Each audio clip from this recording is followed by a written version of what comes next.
नमस्कार दोस्तों, स्वागत है आपका YouTube channel short hand master with एल्के में। तो दोस्तों स्टार्ट करते हैं आज की डिक्टेशन ओपी शुक्ला से, जिसकी गति रहेगी 80 शब्द प्रति मिनट।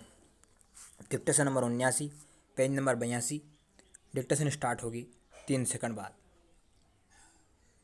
सभापति महोदय, वित्त मंत्री जी ने सदन के सामने जो वित्त विधेयक प्रस्तुत किया है, मैं उसका समर्थन करता हूँ।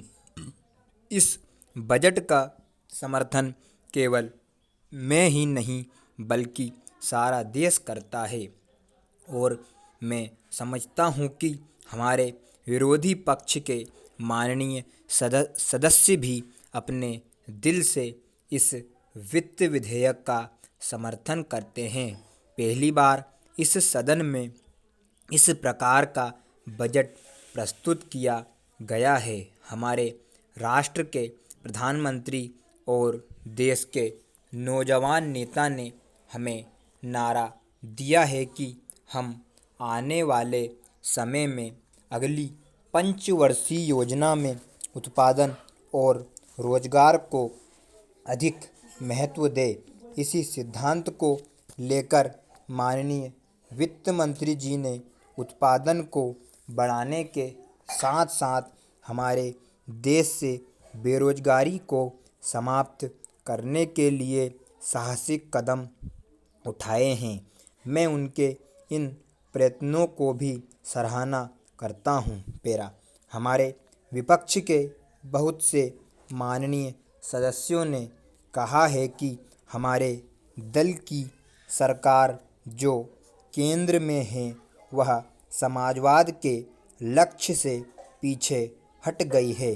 मैं उनको बताना चाहता हूँ कि यह उनका भ्रम है।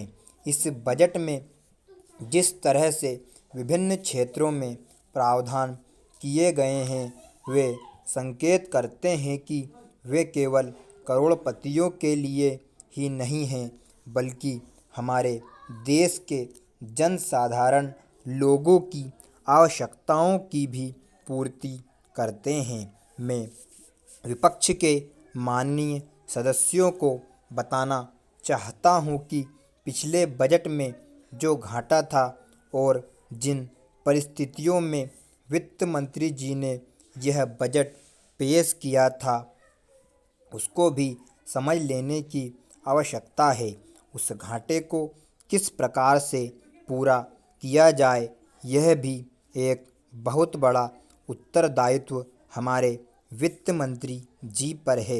इस बजट में जिस तरह से वित्त मंत्री जी ने बड़े साहसपूर्ण ढंग से इस घाटे को कम किया है, उसके लिए मैं वित्त मंत्री जी को धन्यवाद देना चाहता हूँ।